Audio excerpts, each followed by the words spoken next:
Isang mapayapa at mapagpalang pagbati po sa inyong lahat, mga kapatid, kababayan. Taus-pusong papuri po at pasasalamat sa ating Panginoon Diyos at sa kabila ng kaabalahan. Tulad po ngayon, naghahanda na naman po akong nakagayak na naman po para pumasok sa aking trabaho at sa simula na naman po ng paggawa. Maaaring tulad din po ng karamihan. Hindi po may iwasan sa paggawa ay marami tayong nakakasalamuha, nakakasama, nakikita. At hindi rin po may iwasan na may mga katanungan na naghahanap ng kasagutan.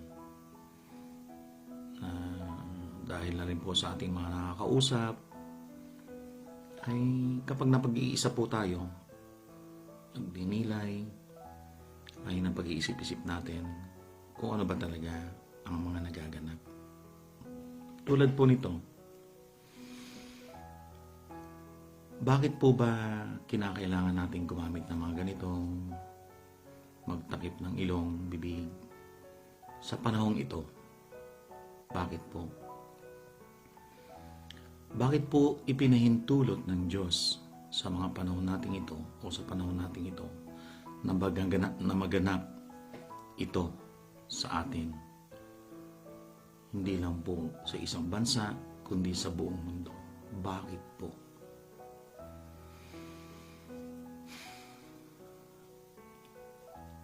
May mga ilan po ako nakausap, mga ibang lahi na taga rito, mga European. Nakakalungkot kung iisipin mo meron yung talagang hopeless na, wala na silang pag-asa. Meron yung nagsasabi sa akin na nasaan daw ba ang Diyos? Yung bang mga nakakalungkot na katanungan, bakit daw ba pinahintulot ng Diyos sa mga bagay na ito na mangyari sa sangkatauhan? At yan naman po ay matatagpuan naman po natin kung atin pong bubuksan ang ating puso at isipan, ay masasabi po na pinagpauna na po sa atin ng ating Panginoong Jesucristo. Lalo na po yung nakasaad sa Mateo 24:21 na sinasabi rito na sapagkat sa panahong iyon ang mga tao ay magdaranas ng napakalaking kapighatiang hindi pa naranasan mula ng likhain ang sanglibutan. Hanggang sa ngayon at hindi na mararanasan pa kahit kailan at kung hindi pa iikliin ang panahong iyon, walang maliligtas. Ngunit alang-alang sa mga hinirang, paiikliin niya ang panahong iyon. Marami pong, lalo na po sa panahon ngayon, yung mga pag-scroll ko po dito sa newsfeed, marami po tayo nakita sa news, sa pag-inig ng news, marami po yung mga prediction, yung mga nagbablog, marami po yung prediction na ganyan, pero wala po akong ibang pinangahawakan, nawa kayo man, kundi tanging ang salita ng Panginoon Diyos. Huwag na po tayo magpakahaba-haba, Alam po natin na ang Panginoon Diyos ay nagagalit, napupuot din, di po ba? Yan ay napatutunayan naman po sa Genesis, Kabanata 6, talata 1 hanggang 8, kung naramdaman niya yung kasamaan ng tao o ng sangkatauhan. At makikita naman natin sa kasunod na sa Genesis 7, na kung ilang araw at gabi niyang pinaulan upang lipulin ng tao dahil sa kanilang kasamaan, subalit meron siyang pinili na nakita niyang matuwid pa rin, at yun ay si Noe at ang kanyang pamilya o Noah. At pagkatapos po noon, tanda rin po nating lahat, lalo na po kayo na palagi nagbubukas ng banal na kasulatan, nangako naman na siya na hindi gagawin yun hanggat nakikita natin ang bahaghari Subalit sa panahon po natin ngayon, tayo na po mismo magsabi. Nilipol niya ang tao o ang sangkatauhan dahil sa kanilang kasamaan nung panahon na iyon. Wala pa po tayo. Ngayon sa panahon naman natin ngayon, totoo po, sinusunod po niya ang kanyang pangako sa atin o ang kanyang tipan na hanggat nakikita natin ang baghari ay hindi na niya muling lilipulin ng tao sa pamamagitan ng baha. Ano po?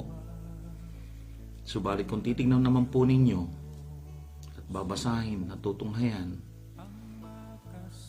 ang mga sinasabi ng ating Panginoong Hesukristo sa puso't isipan at maging sa aklat ng pahayag o revelation ay mga nababanggit puro na salot. Ano po?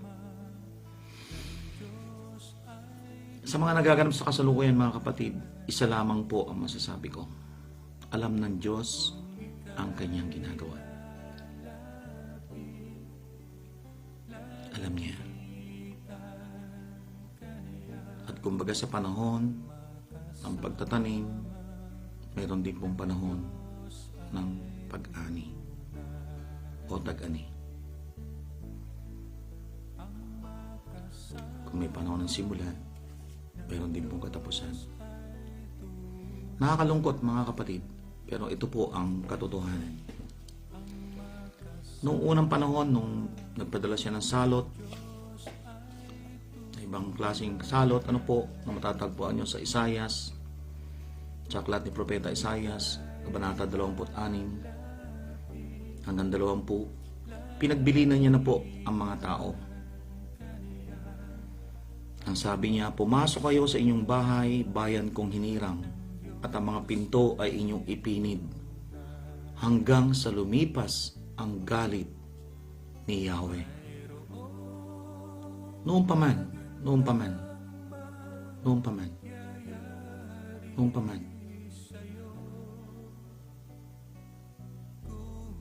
naganap na po ang mga bagay na pinagbilinan niya tayo upang manatili sa ating mga tahanan.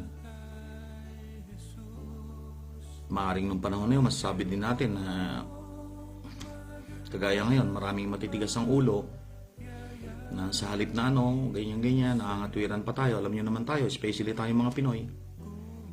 Maging totoo po tayo. Marami tayong katwiran. Ayaw natin magpasakop kung tutusin. Ayaw natin sumunod. Marami tayong dahilan. At kung tutunghayan din po natin sa aklat ng Roma, basahin din po ninyo Kabanata 13, talata 1 hanggang 3, ang bawat tao ay pasakop sa mga pinuno ng pamahalaan, sapagkat walang pamahalaang hindi mula sa Diyos, at ang mga pamahalaang umiiral ay itinatag ng Diyos.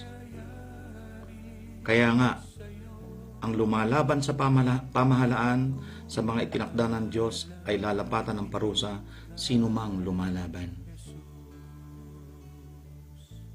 Ngayon sa panahon natin ito, huwag na po tayong magpaano po.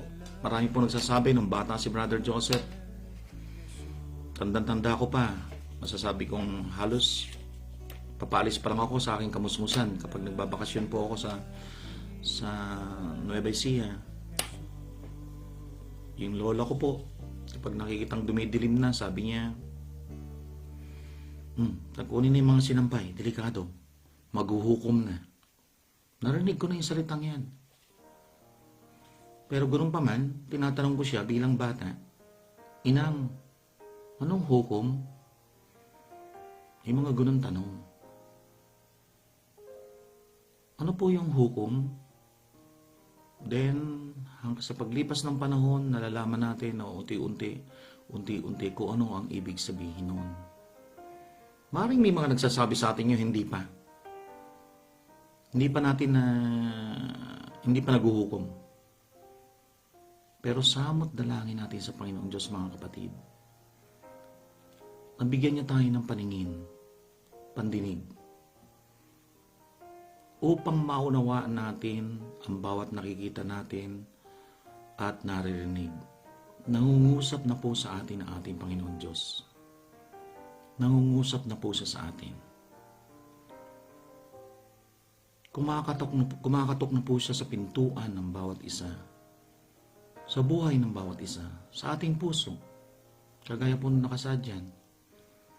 Paulit-ulit na lamang po ang pagbabahagi ng salita ng Diyos. Bakit din po niya pinahintulot na pati mga pagtitipon o yung mga prayer meeting o yung mga mass gathering, bakit din po niya pinahintulot na hindi man lubusan ay mabawasan? Bakit po? Kundi mas pinahintulot niya na manatili tayo sa ating tahanan, magpinid. Anong dahilan? Siyempre may tanong din tayo. Bakit hindi natin tanongin ang ating mga sarili? Hindi kaya upang magkasama-sama tayong pamilya? Na kuminsan sa sambahayan, alam nyo na, sinasabi ng ating Panginoong Jesucristo, sa sariling sambahayan, hindi na magkasundo. Kakaroon ng bangayan. Wala ng panahon sa bawat isa. Kagaya ng sinabi niya sa 5, magkakabahabahagi. 3 laban sa 2, 2 laban sa 3, ama laban sa anak na lalaki, ina laban sa anak na babae, biyanan kontra sa biyanang babae, o manugang kontra sa biyanang babae. May mga dahilan po kung bakit kinakailangan natin manatili ng ating tahanan upang makapagnilay tayo. Tatandaan din po natin, kapag sentro po ng ating puso at isipan ng ating Panginoong Jesucristo, ang kabilin-bilinan niya sa atin kung paano po tayo mananalangin. Since na kailangan po natin na dumistansya muna sa ating kapwa-tao at huwag ganong maging madikit. Hindi man buntong hininga na lang po. Sinabi na kasi sa panimula pa lamang, ibigin mo ang iyong kapwa. O ibigin mo ang iyong kaaway. Idalangin mo mga umuusig sa iyo. Ibigin mo ang iyong kapwa gaya ng sa iyong sarili. Ano ginagawa natin? O hindi ba isang kahatulan tong nangyayari ngayon? Bakit kinakailangan pa nating dumistansya sa ating kapwa? Yung pananatili sa loob ng tahanan, bigyan po natin ng pansin yun. Ano po ang kabilin-bilinan since na yung mga prayer meeting sa kasalukuyan ay halos o ano po, kung hindi man po lubusan, ay pinagbabawal o na dapat bawasan, i-minimize ang pagtitipong ganyan upang ang pagkahawa ay hindi ganong lumaganap. Ano po? Bakit? Nakakalimutan po ba natin ang bilin ng ating Panginoong Jesucristo? Na kung mananalangin kayo, pumasok kayo sa inyong silid, isarado niyo ang inyong pintuan, at manalangin kayo sa inyong amang hindi nakikita. At bago pa man kayo magsalita at tumiling ng anumang bagay, nakikita niya na ang kabutihang inyong ginagawa. At yun po yung itinuro niya sa atin, yung Lord's Prayer. Mga kapatid, sa mga sandaling ito, kung imumulat po natin ang ating mata, makikita naman natin talaga eh. Huwag po natin takpan, pati ating mga tainga, upang makaunawa tayo. Ano ba ang dapat nating gawin? Hindi pa huli ang lahat, mga kapatid. Hindi pa huli ang lahat. Yung sa mga nangyayari, isa-isahin pa po ba natin? Bukod sa bansa natin? Ulitin ko po, buong mundo po ang pandemyang ito. Ipanalangin din po natin yung mga masasabi natin na hindi man natin kapatiran sa bilang Kristiyano, pero maituturing pa rin natin silang kapatid sa paningin ng ating Panginoon Diyos. Iba man ang kanilang relihiyon o kinagisnan, Hinduism man, Buddhism o Islam, idalangin po natin. Lalo na po sa nagaganap sa bansang, alam niyo na po, sa India. Nakapanlulo mo, ano po? Kaya si Brother Joseph po, umiiral lang, habag, awa. Hindi po maiwasan, ulitin ko po, yung mga katanungan sa ating mga sarili o sa aking sarili. Nawa maging ganun kayo. Magkaroon tayo ng awareness. Magkaroon tayo ng kung bakit nangyayari mga bagay na to. Tapos mga balitaan natin, bigla na lang may mas bata pa sa atin, bigla na lang binawian, ang hiram na buhay. Nag-iisip din tayo.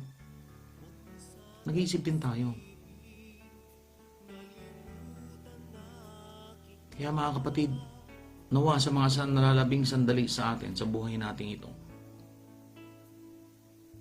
nawa bago tayo humarap sa ating Panginoon Hesukristo o sa ating Panginoon Diyos, ay magampanan natin o magawa natin yung mga bagay na makapagbibigay kaluguran sa Kanya.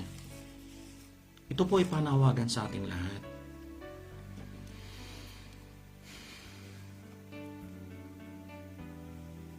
Kung Christ-centered naman po tayo, po nasa puso't isipan natin ng ating Panginoon, alam naman po natin lahat ng Kanyang mga salita. Maging sa unang tipan o sa lumang tipan, alam naman po nating lahat. Paulit-ulit na lang po. Yung mga nagbabahagi ng salita, yung mga napapakinggan natin salita ng Diyos, paulit-ulit na lang po yung kung tutuusin. Pero ang tinitignan po sa atin ng Panginoon Diyos, yung taos-pusong pakikinig at pagsunod natin sa Kanyang kalooban sa kabila ng ating nagagawang kahinaan o karumihan, kasalanan, ay nagsisikap pa rin tayo. Yun po hinihintay sa atin ng ating Panginoon Diyos, mga kapatid. Paano halimbawa, isang tanong sa ating lahat, ikaw, sila, ako, paano kung bukas, mamaya o sa makalawa, bawian na tayo ng hirap nating buhay? Nakatitiyak ba tayo na may mga ngiti sa ating mga labi? Na haharap sa Kanya, magkakaroon ba ng nakatitiyak ba tayo na magkakaroon ng kapahingahan ang ating espiritu, maging ang ating kaluluwa? Alam naman natin na sa pagdating niya o sa takdang panahon ay hahatulan niya maging ang mga nasa libingan at tayong mga buhay. Tapusin na po natin, mga kapatid, ang anumang alitan, sumbatan, bagkus palitan natin ito ng pagmamahalan at pag-uunawaan. Wala na po tayong ibang magagawa.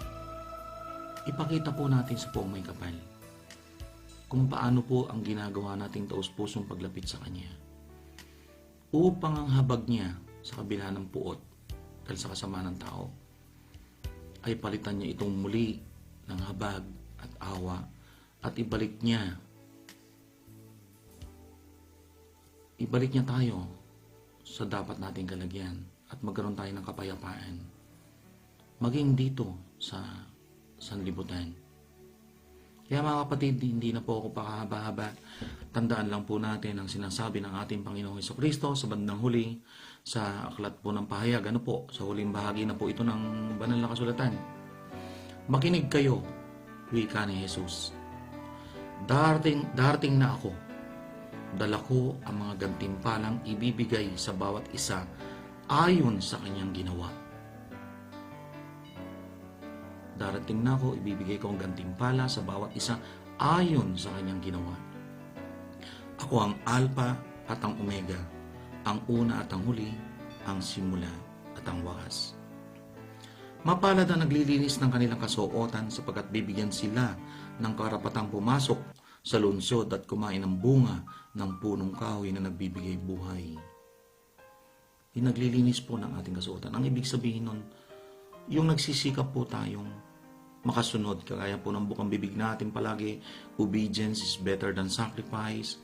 Yung pong sa kabila ng lahat, nakikita niya po, hindi po yung pakitang tao, na kagaya na sinabi ng ating Panginoong Hesukristo, na pag-ingatan natin na huwag pakitang tao ang paggawa natin ng kabutihan.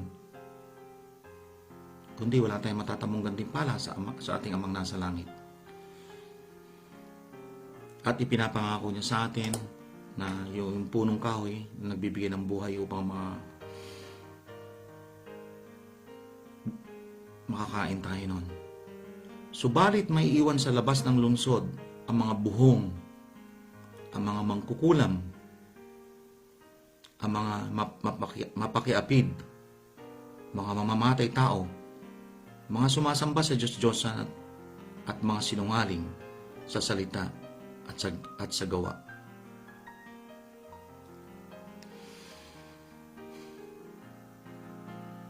Akong si Jesus ang nagsugo sa aking anghel upang ang mga bagay na ito ipahayag sa inyo na nasa iglesia.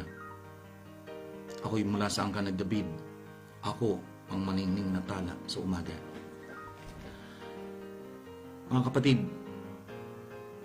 nawa, bilang pangwakas po na pananalita,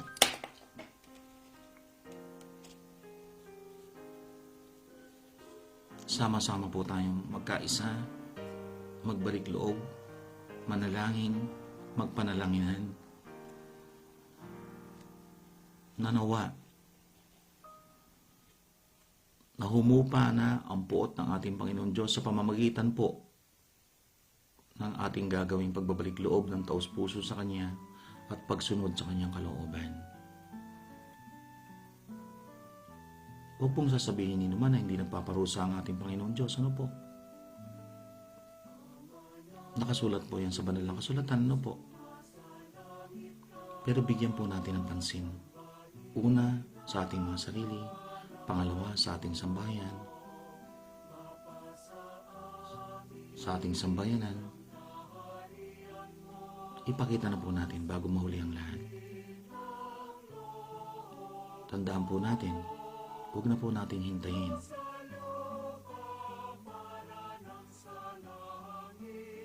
na ang bawat bahay o bawat tahanan ay may pinaglalamayan o bawat bahay ay namamatayan. Huwag na po. Samot dalangin ko po sa Panginoon Diyos na huwag niyo na pong ipahintulot mga bagay na yun. Nagumising na po tayong lahat. Ngayon na po. Panawagan po sa ating lahat.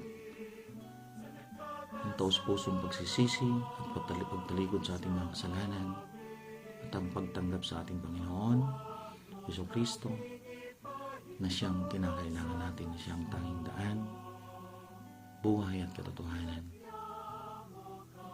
Mga kapatid, nawa sa simpleng mensahe pong ito ay tumimo po ito sa ating puso at isipan. Samot dalangin ko po na nawa